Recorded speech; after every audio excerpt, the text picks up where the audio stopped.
দশম শ্রেণীর বন্ধুরা, তোমরা তো সবাই পড়া শুরু করে দিয়েছ। পড়া শুরু করাতে আমরা কিন্তু ভীষণই খুশি। পরীক্ষা হয়ে গেছে, তোমরা নবম শ্রেণী থেকে দশম শ্রেণীতে উঠেছ। এই দশম শ্রেণীতে উঠে সবচেয়ে বড় যে সমস্যাটা আসে, সেই সমস্যাটা হলো হিস্ট্রি সাবজেক্ট। এই হিস্ট্রি সাবজেক্টে কিন্তু অনেক পড়তে হয়। অনেক পড়ার ফলে কিন্তু আমাদের কখনো, কখনো আমরা পাজল হয়ে যাই। তাই প্রথম থেকে যদি আমরা পার্ট ওয়াইজ সঠিকভাবে পড়ি, তাহলে আমাদের স্কুলের সামেটিভ পরীক্ষার যে প্রশ্ন, সেগুলো এবং এর সাথে, সাথে যে প্রশ্নগুলো ২০২৭ সালের মাধ্যমিক পরীক্ষায় আসবে, সেই প্রশ্নগুলোও কিন্তু শেয়ার করা হয়ে যাবে। আমি কিন্তু আজকে শেয়ার করব হিস্ট্রি সাবজেক্ট থেকে। এই হিস্ট্রি সাবজেক্ট থেকে কোন চ্যাপ্টার থেকে? অর্থাৎ প্রথম চ্যাপ্টার থেকে। এই প্রথম চ্যাপ্টার থেকে শেয়ার করব কোন বই থেকে? আমি করব যে ইতিহাস ও পরিবেশ ক্লাস 10 বাণী সংসদের বই থেকে। এই বাণী সংসদের বইতে কিন্তু ডিটেলস কিছু পাওয়া যায়। তাই আমি বাণী সংসদের বই থেকেই শেয়ার করব। আর যাদের কাছে এই বইটা আছে, তারা অবশ্যই এই বইটা নিয়ে বসবে। আর যাদের কাছে এই বইটা নেই, তারা যে কোনো রাইটারের বই নিয়ে বসলেই হবে। কিন্তু মনে রাখতে হবে কি? না, মনে রাখতে হবে যে ইতিহাসের ধারণা এই চ্যাপ্টারটা বের করে নিয়ে বসতে হবে। আজকে কিন্তু ৩য় পার্ট তোমাদের সামনে শেয়ার করব। আর এখানে শেয়ার করার সাথে, সাথে যে প্রশ্নগুলো আসবে ১ নম্বর এবং ২ নম্বরের প্রশ্ন, সেই প্রশ্নগুলোর উত্তর আমি কিন্তু বোর্ডে লিখে দেব। যতটা পড়ব ততটা থেকেই। আজকে কিন্তু শুরু করব এই ৫ পাতা থেকে। ৫ পাতায় আছে পোশাক পরিচ্ছদের ইতিহাস। এখান থেকে শুরু করব। এখান থেকে শুরু করে আমরা চলে যাব কতদূর? ৭ পাতা, ৮ পাতার উপর পর্যন্ত কিন্তু আমরা চলে যাব একেবারে স্থাপত্যের ইতিহাসের আগে পর্যন্ত। এই ৩টে পাতা আমি পড়ব। পড়ার সাথে, সাথেই কিন্তু প্রশ্নগুলোও শেয়ার করে দেব। আর তোমরাও কিন্তু বইটা নিয়ে বসলে তোমাদেরই সুবিধা হবে। অর্থাৎ এখান থেকে যে প্রশ্নগুলো আসবে, সেগুলো তোমরা পেয়ে যাবে। তো দেখো, শুরু করব। শুরুতেই আমি বলব যে তোমরা কিন্তু প্রয়োজনে একটা করে লাইক দিয়ে দেবে। আর নতুন যারা সাবস্ক্রাইবার আছো বা হচ্ছ, নতুন সাবস্ক্রাইবার যারা হচ্ছ, তারাও কিন্তু একটা করে লাইক দিয়ে দেবে, বন্ধুদের মধ্যে শেয়ার করে দেবে। বন্ধুদের মধ্যে শেয়ার করে দিলে কি হবে? বন্ধুরাও এই বিষয়ে জানতে পারবে, আর তোমরাও উপকৃত হবে, আমিও উৎসাহিত হব। আর এই ভিডিওগুলো, গুরুত্বপূর্ণ যে ভিডিওগুলো, সেগুলো তোমাদের সাথে শেয়ার করব। শেয়ার করলে কী হবে? তোমাদের ২০২৭ সালের মাধ্যমিক পরীক্ষার প্রিপারেশন শুরু হয়ে যাবে। গত বছর অর্থাৎ ২৬ সালে যারা মাধ্যমিক দিয়েছে, তারা কিন্তু এখান থেকে সব কোশ্চেনই কিন্তু কমন পেয়েছে। শুধু একটা সাবজেক্ট নয়, এখান থেকে ইংলিশ, বাংলা, ইতিহাস, ভূগোল এবং লাইফ সায়েন্স, এই কটা চ্যাপ্টার থেকেই কিন্তু, এই কটা সাবজেক্ট থেকেই কিন্তু আমি শেয়ার করেছি এবং এখান থেকে সব কোশ্চেন এসে গেছে। সেটা তোমরা কিন্তু একটু দেখে নেবে বা দাদা দিদিদের কাছে একবার জিজ্ঞাসা করবে যে হ্যাঁ, এখান থেকে কোশ্চেন এসেছিল কি না। তাহলেই বুঝে যাবে যে এখান থেকে যে প্রশ্নগুলো প্রচার করা হবে বা শেয়ার করা হবে, সেগুলোই পরীক্ষায় আসবে। তো তাহলে চলো এবার শুরু করি। দেখো, পোশাক পরিচ্ছদের ইতিহাস। সামাজিক ইতিহাস পঠন পাঠনের ক্ষেত্রে পোশাক পরিচ্ছদের ইতিহাস এক তাৎপর্যপূর্ণ বিষয়।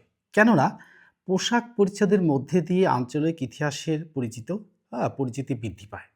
অর্থাৎ কী ধরনের মানুষ সেখানে বসবাস করে, সেটা সম্পর্কে জানা যায়। এক্ষেত্রে সামাজিক সম্পর্ক স্থাপনের সূত্রে পোশাক পরিচ্ছদের এক ধরনের সাংস্কৃতিক মেলবন্ধনের কাজও করে। আমরা জানি যে প্রত্যেক দেশেরই জাতিগত, ভৌগোলিক, আবহাওয়াগত এবং সাংস্কৃতিক অবস্থানের পরিপ্রেক্ষিতে তার নাগরিকদের পোশাক পরিচ্ছদের বৈচিত্র্য দেখা যায়। দেখো, আমাদের দেশে কত ধরনের পোশাক। মরু অঞ্চলে এক ধরনের পোশাক, মেরু অঞ্চলে এক ধরনের পোশাক, মাঝারি শীতের জায়গার মানুষদের এক ধরনের পোশাক, আর যেখানে সমভাবাপন্ন আবহাওয়া, সেখানে এক ধরনের পোশাকের বৈচিত্র্য লক্ষ্য করা যায়। তো ভারতের ক্ষেত্রে আবার নিত্য নৈমিত্তিক পোশাক পরিচ্ছদের পাশাপাশি ভিন্ন ভিন্ন সংস্কৃতি ও ধর্মীয় উৎসবের সময় সাজসজ্জায় রকমফের ঘটে। তা আমরা ছোটো থেকে দেখেছি, মা, কাকিমা, দিদিমারা সবাই শাড়ি পরেন। তো এখন সুবিধার্থে, অর্থাৎ চলাফেরার সুবিধার্থে বা নিজেদের সুবিধার্থে সবাই কিন্তু পোশাকটা একটু পাল্টে নিয়েছে। তো সরকার স্বীকৃত নানান পোশাক অর্থাৎ শাড়ি, সায়া, ব্লাউজ, চুড়িদার, প্যান্ট, শার্ট, ছেলেদের প্যান্ট, শার্ট এগুলো কিন্তু সরকার স্বীকৃত পোশাকই হয়েছে। অর্থাৎ সেইগুলো সরকার স্বীকৃত দিয়েছে এবং পড়ছে। অন্যান্য দেশের মতো আধুনিক ভারতেও নারী পুরুষের পোশাক পরিচ্ছদ ভিন্ন ভিন্ন।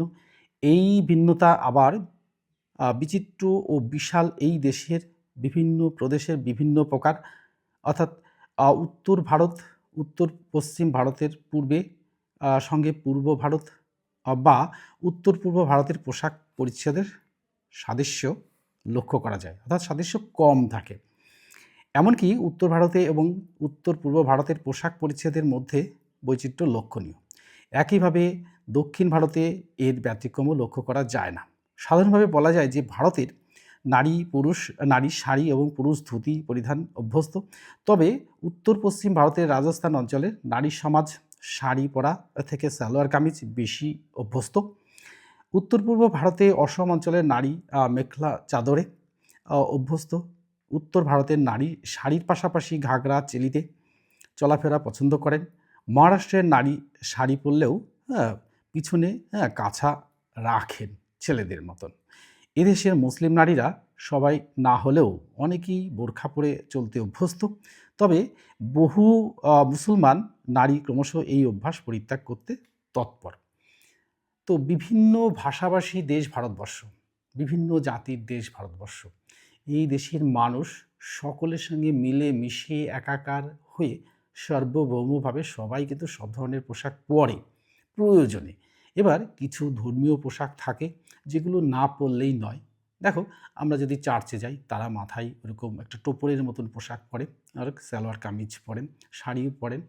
আবার মুসলমানরা বোরখা পরেন, হিন্দুরা ধুতি পাঞ্জাবি, মেয়েরা শাড়ি, এটা কিন্তু চল আছে। তো ধর্মীয় ক্ষেত্রে কিছু কিছু জায়গায় পার্থক্য লক্ষ্য করা যায়, কিন্তু শিশুদের মধ্যে এই পার্থক্যগুলো কোনো অবস্থাতেই লক্ষ্য করা যায় না। অর্থাৎ শিশু বলতে বোঝায় যারা মাধ্যমিক বা মাধ্যমিকের নিচে, তাদেরকে আমরা শিশুর মধ্যে ধরবো। 10-12 বছরের মধ্যে তারা কিন্তু সব পোশাকই পরে। তো আমরাও সেই সব পোশাকই পরি। নারীর পোশাকের বৈচিত্র্য প্রাচীনকাল থেকেই এখন পর্যন্ত বিচিত্র হলেও পুরুষের পোশাকের ক্ষেত্রে সেই বৈচিত্র্য বরাবরই কম। এদেশের বাঙালি পুরুষ আবহমান কাল ধরে ধুতি পাঞ্জাবি পাঞ্জাবির অভ্যস্ত। দক্ষিণ ভারতের পুরুষরা ধুতিকে দোপাট্টা করে খালি গা অথবা গায়ে উত্তরীয় রাখতে অভ্যস্ত। উত্তর ভারতের আলপনা, আনপর সাধারণ মানুষ হাঁটুর ওপরে ধুতি রেখে খালি গা বা একটা গামছা জাতীয় কিছু গায়ে জড়ান। এদেশের মুসলমান পুরুষরা বেশিরভাগ ক্ষেত্রেই নিম্নাঙ্গে লুঙ্গি এবং গায়ে পাঞ্জাবি জড়িয়ে থাকেন। উত্তর ভারতের অবস্থাপন্ন হিন্দু মুসলমানরা বহু সময় সালোয়ার শেরওয়ানি পরে থাকেন। তো দেখো, শেরওয়ানি পরার চলটা কিন্তু আমাদের এখন কিন্তু বিভিন্ন অনুষ্ঠানে, বিশেষত বিবাহ অনুষ্ঠানে কিন্তু সবাই পরেন। পোশাকটাও ভালো, দেখতেও ভালো লাগে। তো সুবিধার্থে এগুলো পরা হয়। অন্যদিকে পাঞ্জাবের শিখ সম্প্রদায় এই প্রধান চিহ্নিত হলো মাথায় পাগড়ি রাখা। আর শিক্ষিত কর্মরত পুরুষরা জামা প্যান্ট পরে চলতে অভ্যস্ত হয়ে উঠেছেন। ভারত সরকার পুরুষদের জন্য, দেখো কি সুন্দর, ভারত সরকার পুরুষদের জন্য সব কথা ভেবে ভারত সরকার কিন্তু এটা করেছেন। পুরুষদের জন্য জামা প্যান্ট ও নারী সমাজকে চুড়িদার, পাজামা বা সালোয়ার কামিজের স্বীকৃতি দিয়েছেন। এটা কিন্তু ভালো, পোশাকগুলো কিন্তু ভালো। এবার আসবো, এখান থেকে কিন্তু যানবাহন যোগাযোগ ব্যবস্থার ইতিহাস, অর্থাৎ যানবাহন যোগাযোগটা কী। দেখো, রেলপথ স্থাপন আমাদের দেশে আগে, অর্থাৎ সভ্যতার উষালগ্নের পরের থেকে কিন্তু রেলপথ ছিল না। এই 18 শতকের পরের থেকেই কিন্তু এটা চালু হয়েছে। আধুনিক ভারতের ইতিহাস জানার জন্য এদেশের যানবাহন তথা যোগাযোগ ব্যবস্থার ইতিহাসের সঙ্গে একটু পরিচিতি দরকার। 1853 খ্রিস্টাব্দে লর্ড ডালহৌসির উদ্যোগে বোম্বে থেকে থানে পর্যন্ত এদেশে প্রথম রেলপথ স্থাপিত হয়। আর রেলপথ স্থাপনের আগে ভারতের সাধারণ মানুষের পরিবেশ, অর্থাৎ পরিবহন ব্যবস্থা বলতে বোঝাতো স্থলপথে গরুর গাড়ি এবং পালকি এবং জলপথে নৌকার ব্যবহার। এই ব্যবস্থা শুধুমাত্র সময় সাপেক্ষ ছিল না, কোনো ক্ষেত্রে বহু ব্যয়বাহুল্য ছিল। রেলপথ স্থাপনের সুবাদে চিরাচরিত প্রথাগুলো কিন্তু প্রথম থেকে চলে আসছিল। প্রথা কিন্তু পরিবহন ব্যবস্থার আমূল পরিবর্তন দেখা দিয়েছে। দেখো, রেলপথ মানে বুঝতেই পারছ, রেল কিন্তু একটা নির্দিষ্ট জায়গা দিয়ে চলবে, সেখানে অনেকগুলি কামরা, এক একটা কামরা মোটামুটিভাবে ৪টে-৫টা বাসের যাত্রী এক একটা কামরার মধ্যে ভর্তি থাকে। তো রেলপথ স্থাপনের পিছনে প্রশাসনিক ও সামাজিক প্রয়োজনে এক বড় কারণ ছিল সত্য। কারণটা কি জানো তো? অর্থাৎ কিন্তু আ রেলপথ যোগাযোগ ব্যবস্থার যে উন্নয়ন ঘটায় তাতে ভারতে আধুনিক রাষ্ট্র হয়ে ওঠে। এই যে আ পিছনে প্রশাসনিক ও সামরিক প্রয়োজনে এক বড় কারণ ছিল সত্য। দেখো রেলপথ স্থাপন করেছে ইংরেজরা। তারা তাদের সুবিধাটা কিন্তু সমস্ত ক্ষেত্রেই কিন্তু দেখা গেছে। অর্থাৎ ওনাদের প্রত্যেকটা পদক্ষেপেই কিন্তু কি হয়েছে? না, তাদের একটা ব্যক্তিগত স্বার্থ ছিল। রেলপথ স্থাপন করলে কি হবে? অল্প সময়ের মধ্যে অনেক মালপত্র এক স্থান থেকে অন্য স্থানে নেয়া যাবে। আর সৈন্য সামন্ত কোথায় বিক্ষোভ ঘটলে সৈন্যদের, অর্থাৎ ব্রিটিশ সৈন্যদের কিন্তু একসঙ্গে সেখানে নিয়ে যাওয়া যাবে। এই যে সুবাদ, এই সুবাদে কিন্তু তারা রেলপথ স্থাপন করেছিল। এটা কিন্তু মূল কারণ। দেখো, যদি রেলপথ স্থাপন করে এক মালপত্র রেলপথে অর্থাৎ কামরার মধ্যে নিয়ে প্রচুর মাল একসঙ্গে নিয়ে যাওয়া যাবে। আধুনিক ভারতে রেল পরিষেবায় অতিরিক্ত সংযোজন এক গুরুত্বপূর্ণ ভূমিকা নিয়েছে। মেট্রো শহরগুলিতে যেমন কলকাতা, মুম্বাই, দিল্লি, চেন্নাই, বেঙ্গালুরু, হায়দ্রাবাদ প্রভৃতি শহরেই কিন্তু এরকম মেট্রো রেল অর্থাৎ মাটির নিচে দিয়ে রেল চলে। মেট্রো রেলের চলাচল সা যানবাহন সমস্যার সমাধানে অনেক দূর এগিয়ে গেছে। পাশাপাশি চলছে র্যাপিড মেট্রো রেল। ফলে সাধারণ যাত্রীর চলাচলের জন্য এখন মেট্রো শহরগুলিতে বিলাসবহুল বাস, প্রাইভেট ট্যাক্সি, আর সাধারণ শহর বা গ্রামগঞ্জে কম খরচে অটোরিকশার বাহুল্য লক্ষ্য করা যাচ্ছে। আর আর গ্রামে গঞ্জে চিরাচরিত সাইকেল রিক্সা, ভ্যান রিক্সা আজও সুলভ যানবাহনের সাক্ষ্য বহন করে চলেছে। এটা কিন্তু আমাদেরও দরকার। দেখো, আমরা অল্প একটু কাজের জন্য ধরো এখান থেকে প্রায় ১ কিলোমিটার দূরে যাব। সেখানে একটা বড় যানবাহন নিয়ে যাওয়ার কোনো দরকার নেই। কেন? না, সেখানে গেলে পরেই যানবাহন করতে বা নিয়ে যেতে একটা খরচ আছে। তার জন্য একজন দক্ষ চালকের দরকার আছে। তাই আমরা এই সামান্য কাজগুলো যদি সাইকেল বা রিক্সা বা এখন মোটর ভ্যান এই ছোট, ছোট যানবাহনে করে যাই বা একদম কাছে হেঁটে গেলেও তো আমাদের শরীরচর্চা হয়। এগুলো কিন্তু যদি আমরা একটু অভ্যাসটা পাল্টাই তাহলে কিন্তু আমাদের জ্বালানি কিন্তু সঞ্চয় হবে। তো জ্বালানি সঞ্চয় হলে কি হবে? না, অনেক দিন পর্যন্ত আমরা চলতে পারবো। এবার চলে যাব যে ভারতে চলচ্চিত্র এবার দৃশ্য শিল্পের ইতিহাস, চিত্রকলা ও ছবি আঁকা, ফটোগ্রাফি। ভারতবর্ষ চিত্রকলা অর্থাৎ ছবি আঁকার ইতিহাস খুবই প্রাচীন। এমনকি খ্রিস্টপূর্ব যুগের ব্রাহ্মণ্য সাহিত্যগুলি এর উল্লেখ পাওয়া যায়। মহাভারতে রাজকুমারী উমার সখী চিত্রলেখাকে একজন নিপুণ প্রতিকৃতি শিল্পী বলে অভিহিত করা যায়। এটাও কিন্তু ইম্পর্টেন্ট প্রশ্ন, এটাও কিন্তু দাগিয়ে নেবে। এছাড়া যে পিটককে, বিনয় পিটকে আম্রপালি একজন চিত্রশিল্পী রসিকা হিসাবে বর্ণিত হয়েছে। এটাও ইম্পর্টেন্ট, দাগিয়ে নাও। আধুনিক ভারতের চিত্রকলা রীতি। আধুনিক ভারতে ঔপনিবেশিক যুগের শেষ পর্যায়ে অর্থাৎ ১৯ শতকের শেষ ভাগ থেকে আধুনিক যুগের চিত্রকলার উদ্ভব ঘটে। ১৯ শতকে ভারতে যে সমস্ত চিত্রশিল্পীর উদ্ভব ঘটে তাদের অধিকাংশ ক্ষেত্রেই ইউরোপীয় চিত্রশিল্পীদের প্রভাব লক্ষ্য করা যায়। এই সময় ইউরোপীয় চিত্রশিল্পীর শ্রেষ্ঠ নিদর্শন ছিলেন রাজা রবিবর্মা। ১৮৪৮ থেকে ১৯০৬ খ্রিস্টাব্দের মধ্যে তিনি এটা চালিয়েছেন। তিনি ইউরোপীয় চিত্রশৈলী অনুসরণ করেও তার বিষয় ছিল পৌরাণিক কাহিনী। পৌরাণিক কাহিনী কোনগুলো? অর্থাৎ পৌরাণিক কাহিনীগুলো হলো যেগুলো নাকি কল্পনা ভিত্তিক, অর্থাৎ এর থেকেই কিন্তু চিত্রগুলো তৈরি করা হয়। রবিবর্মার পরবর্তী যুগের খ্যাতনামা শিল্পীরা ছিলেন রবীন্দ্রনাথ ঠাকুর। কবিগুরু রবীন্দ্রনাথ ঠাকুরের কথা আমরা জানি।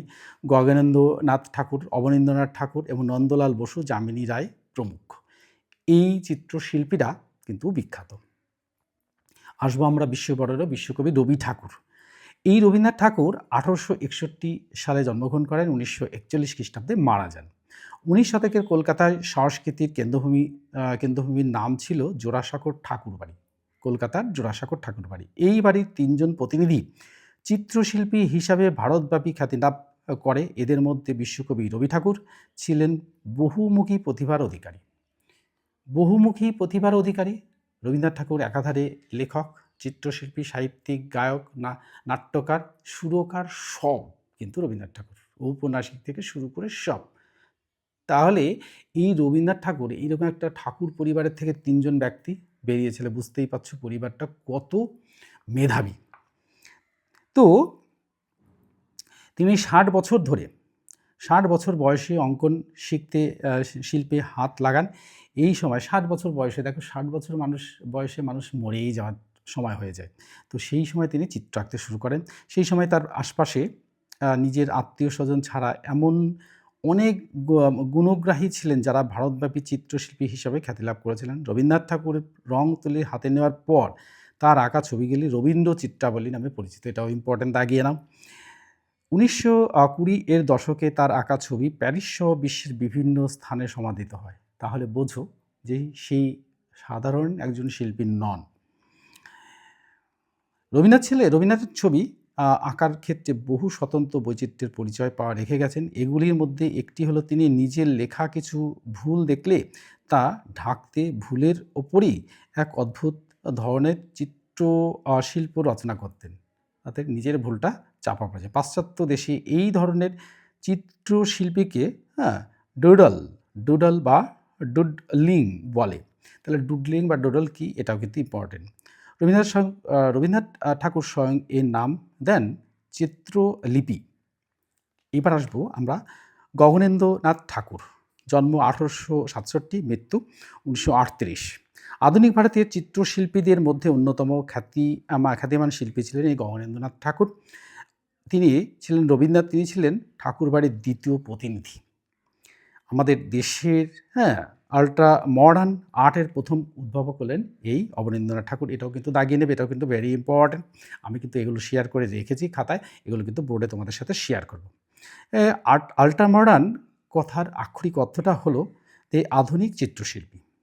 তো এটাও ইম্পর্ট্যান্ট। গগনেন্দ্রনাথ ঠাকুরের আঁকা ছবিগুলি 4 ভাগে ভাগ করা যায়, অর্থাৎ স্থান চিত্র বা বেশিরভাগ ক্ষেত্রে নৈসর্গিক চিত্র হিসাবে পরিচিত। 2 নম্বর কার্টুন বা ব্যঙ্গচিত্র আর অবস্ট্রাক্ট আর্ট, যেখানে শিশুদের কল্পলোক উপস্থিত হয়। এবং 4 নম্বর সাদা কালো ছবি। এই ধরনের ছবিতে চীনা শিল্পীদের নৈপুণ্যের সঙ্গে ইউরোপীয় শিল্পীদের নৈপুণ্যের মিশেল দেখা যায়, অর্থাৎ এখানে দেখা যায়। এবার আসবো আমরা অবনীন্দ্রনাথ ঠাকুর। জন্ম ১৮৭১, মৃত্যু ১৯৫১। আধুনিক ভারতের শিল্পীদের মধ্যে অন্যতম শ্রেষ্ঠ শিল্পী ছিলেন এই রবীন্দ্রনাথ ঠাকুর, অর্থাৎ ঠাকুর বাড়িরই তৃতীয় প্রতিনিধি অবনীন্দ্রনাথ ঠাকুর। তাহলে ঠাকুর পরিবার কিন্তু সবাই বেশিরভাগটাই চিত্রশিল্পীর মধ্যে আছেন। তো তার চিত্রশিল্পীর 3টি ধারার প্রভাব লক্ষ্য করা যায়। এই 3টি ধারা হলো ইউরোপীয়, জাপানি, ভারতীয় শিল্পরীতির ধারা। এই 3টি স্বতন্ত্র ধারাকে তিনি নিজ প্রতিভার বলে ভারতীয় চিত্রশিল্পীর স্বতন্ত্র ধারায় পরিণত করেন।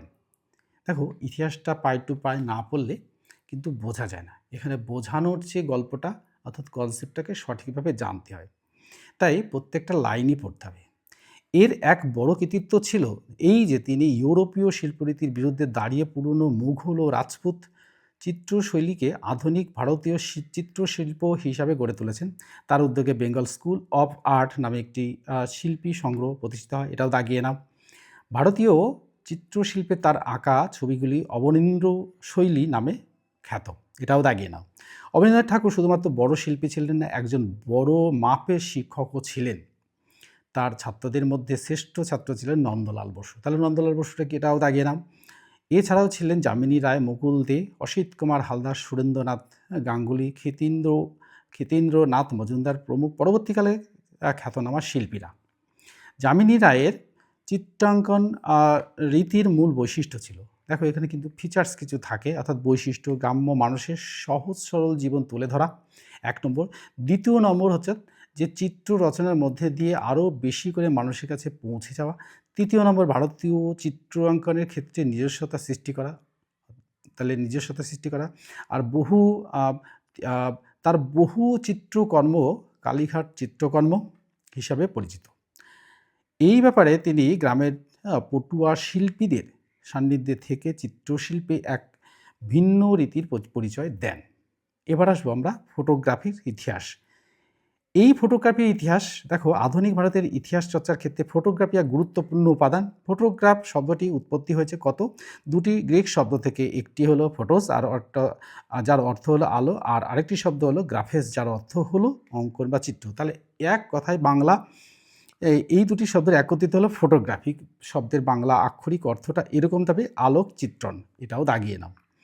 সাধারণভাবে এই কথাটির অর্থ হলো ক্যামেরায় তোলা ছবি, ক্যামেরা দিয়ে ছবি তোলা।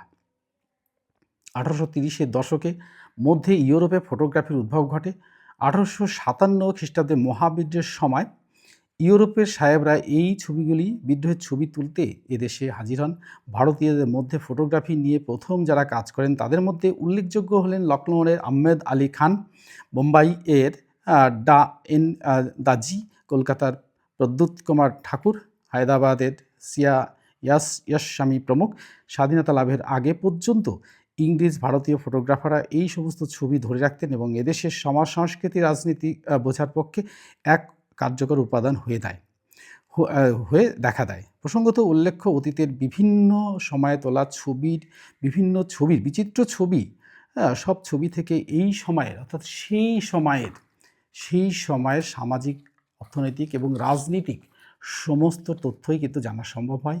তবে ফটো সবসময় নিরপেক্ষ তথ্যের সহায়ক হয় না, কেননা যিনি ছবি তুলেছেন তিনি কার ছবি, কোথাকার ছবি, কোন দৃষ্টিভঙ্গি থেকে তুলেছেন তার উপর ছবির বিশ্লেষণ নির্ভর করে। ছবি যেমনভাবে তুলবে, দেখো একটা হাসি মুখ তুললে তার মনে হবে যে এটা হাসির কোনো কারণের জন্য ছবিটা তোলা। তো দুঃখজনক ছবি, অর্থাৎ ছবিতে দুঃখের ভাব যদি ফুটে ওঠে তাহলে বুঝতে হবে যে দুঃখের। তো এইগুলো কিন্তু নির্ভর করে অর্থাৎ এই একই ঘটনার ছবি দুজন ফটোগ্রাফারের ক্যামেরাতে দু ধরনের ব্যাখ্যা নিয়ে উপস্থিত হতে পারে, অর্থাৎ দুজন ছবি সম্পর্কে কিন্তু দুরকম ব্যাখ্যা দিতে পারে। আজকে কিন্তু এইটুকুই শেয়ার করব, এই 8 পাতা পর্যন্ত। আর এখান থেকে যে প্রশ্নগুলো এসেছে, অর্থাৎ সিলেক্ট করেছি, সেই কোশ্চেনগুলো কিন্তু উত্তর সমেত তোমাদের সাথে শেয়ার করব। তাহলে চলো শুরু করি। যেই বোর্ডে গিয়ে আমরা কিন্তু সেই উত্তরগুলো তোমাদের সাথে শেয়ার করি, যেগুলো নাকি 2027 সালে মাধ্যমিক তথা ক্লাসের যে সামেটিক, অর্থাৎ স্কুলে যে সামেটিক পরীক্ষাগুলো হয় সেগুলোর মধ্যে থেকে কিন্তু আসবে। তাহলে চলো শুরু করি। দেখো, এক শাড়ি পরার আধুনিক রীতি এর প্রবর্তককে। এক নম্বর শাড়ি পরার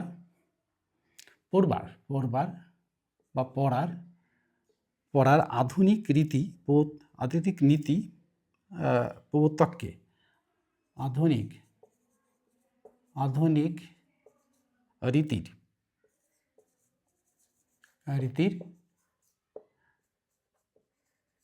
প্রবর্তক কে?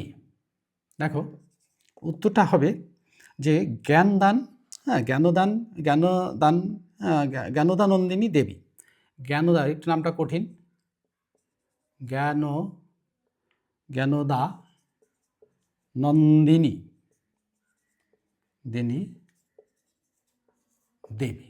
2 নম্বর শেয়ার করব। ভারত সরকার কোন ধরনের পোশাক পরবার ভারত সরকার কোন ধরনের পোশাক পরবার স্বীকৃতি দিয়েছেন?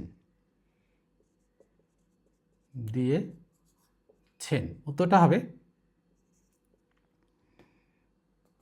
দেখো, ভারত সরকার পুরুষদের জন্য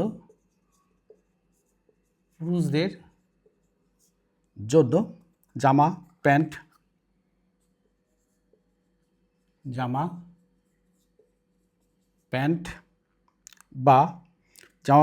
ও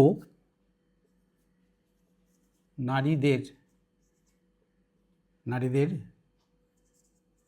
জন্য, নারীদের জন্য সালোয়ার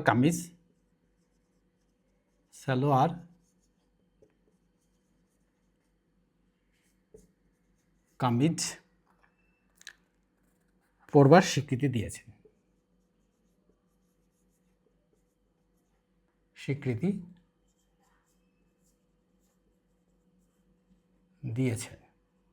এবার আসবো আমরা 3 নম্বর কোশ্চেন। 3 নম্বর কোশ্চেন দেখো, ভারতে প্রথম কত সালে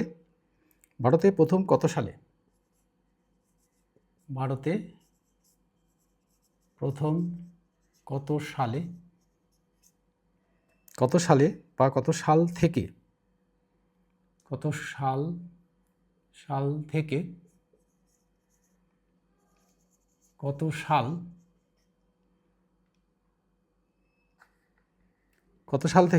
কোথা থেকে কত দূর পর্যন্ত, কত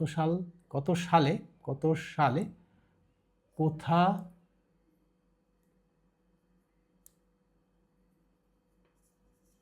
কোথা থেকে কত দূর পর্যন্ত রেলপথ স্থাপিত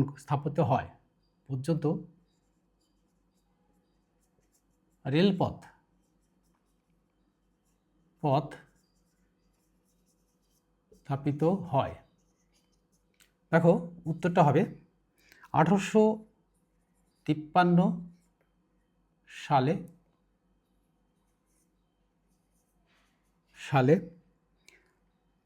সালে বোম্বে থেকে থানে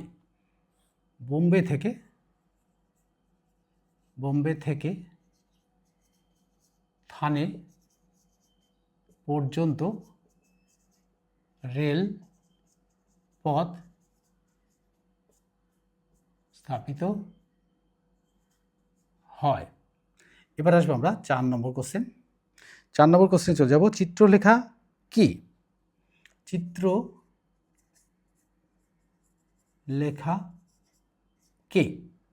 চিত্রলেখা মহাভারতের একজন বিখ্যাত প্রতীকৃত শিল্পী। উত্তরটা এখানেই হয়ে যাবে,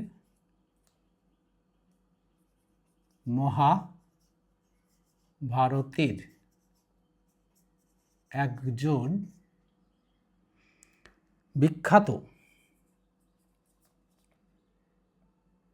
বিখ্যাত প্রতিকৃতি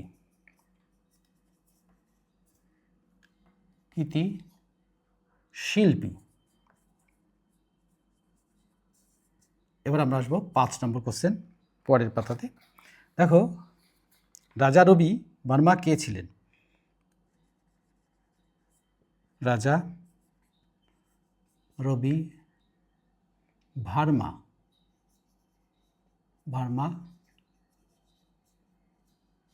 ছিলেন, দেখো উত্তরটা হবে যে 19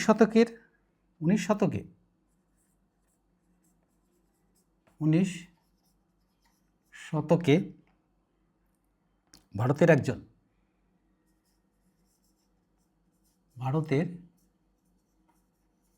একজন বিখ্যাত চিত্রশিল্পী।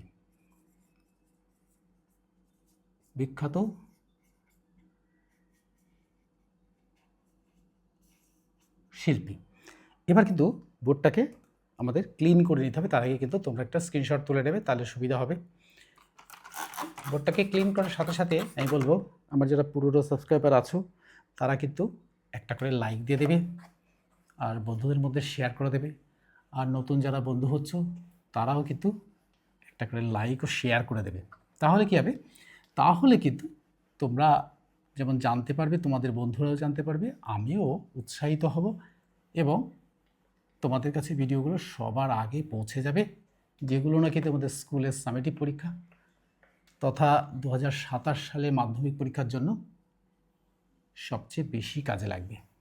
তাই আমি বলবো চ্যানেলটিকে সাবস্ক্রাইব করার সাথে সাথে বন্ধুদের মধ্যে শেয়ার করে দিও। আর বন্ধুদের অর্থাৎ দাদা দিদিদের কাছে দ্য লার্নিং চ্যানেল সম্পর্কে একটু জানবে, বা তোমরাও কিন্তু সার্চ করে দেখে নিতে পারো। এবার আসবো আমরা 6 নম্বর কোশ্চেন। 6 নম্বর কোশ্চেন দেখো, রবীন্দ্রনাথ ঠাকুর এর আঁকা ছবিগুলি কি নামে পরিচিত? রবীন্দ্রনাথ নাথ ঠাকুরের আঁকা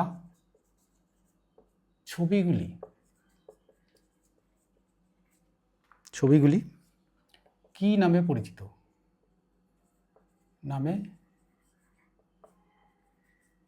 পরিচিত? দেখো, ছবিগুলি রবীন্দ্র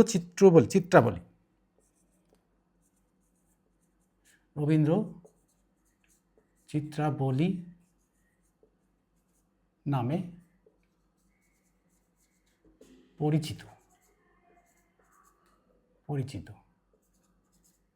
এবার আসবো আমরা 7 নম্বর কোশ্চেন। দেখো, রবীন্দ্রনাথ ঠাকুর কত সালে জন্মগ্রহণ করেন, কত সালে মারা যান? রবীন্দ্রনাথ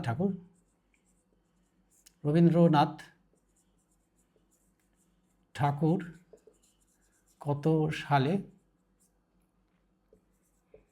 জন্মগ্রহণ করেন ও কত সালে মারা যান? দেখো, 1861 সালে জন্মগ্রহণ করেন ও 1941 সালে মারা যান। এবার আমরা 8 নম্বর কোশ্চেন শেয়ার করব। দেখো, আল্ট্রা মডার্ন আর্টের প্রবর্তক কে? আল্ট্রা মডার্ন আর্টের প্রবর্তক কে? দেখো, গগনেন্দ্রনাথ ঠাকুর। উত্তর নেন্দ্রনাথ ঠাকুর। 9 নম্বর কোশ্চেন দেখো, আল্ট্রা মডার্ন কথাটির বাংলা আক্ষরিক অর্থ কী? আল্ট্রা মডার্ন কথাটির বাংলা আক্ষরিক অর্থ কী? বাংলা আক্ষরিক অর্থ কী? দেখো, উত্তরটা হচ্ছে যে আধুনিক চিত্রশিল্পী।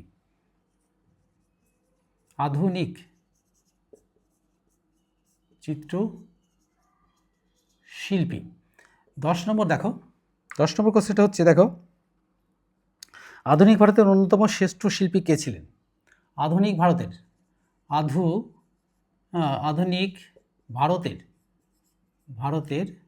শ্রেষ্ঠ চিত্র শিল্পী কে ছিলেন? দেখো, উত্তরটা হবে অবনীন্দ্রনাথ ঠাকুর।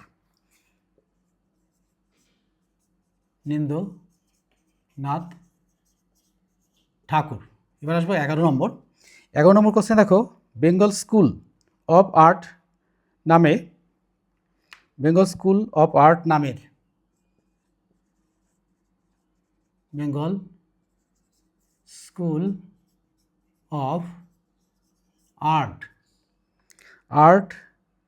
নামের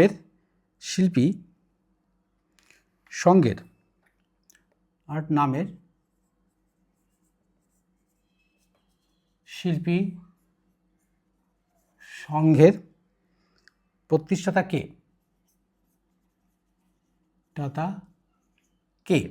দেখো, উত্তরটা হবে অবনীন্দ্রনাথ ঠাকুর।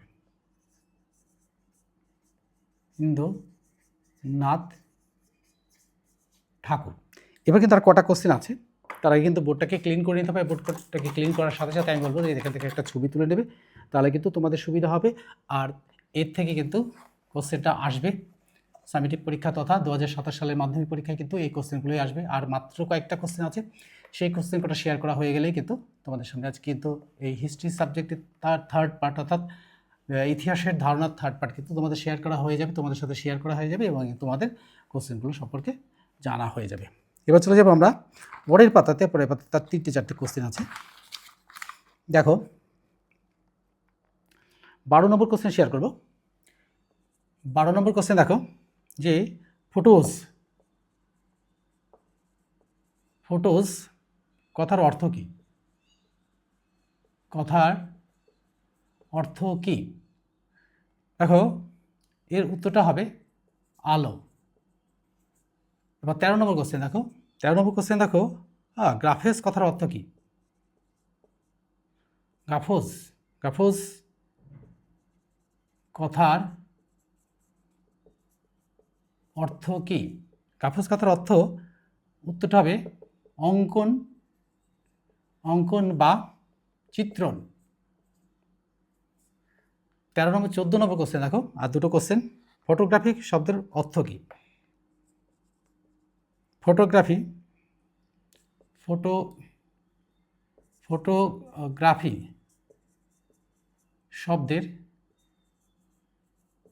শব্দের বাংলা আক্ষরিক অর্থ কি? এর অর্থ হলো আলোকচিত্রণ, আলোক চিত্রণ।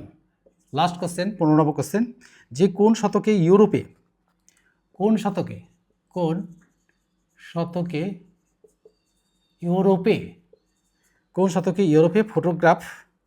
ফটোগ্রাফির উদ্ভব ঘটে? ফটোগ্রাফের উদ্ভব ঘটে। দেখো এই উত্তরটা হবে 1830 সালে 1830 সালে। এখান থেকে কিন্তু যে কোশ্চেনগুলো তোমাদের সাথে শেয়ার করলাম, এই কোশ্চেনগুলো কিন্তু তোমাদের স্কুলের সামেটিভ পরীক্ষা তথা 2027 সালের মাধ্যমিক পরীক্ষার জন্য খুবই দরকারি। তোমরা কিন্তু এই কোশ্চেনগুলো পড়ো। পরবর্তী ভিডিও নিয়ে কিন্তু খুব শীঘ্রই তোমাদের সামনে হাজির হচ্ছি। Good bye friends.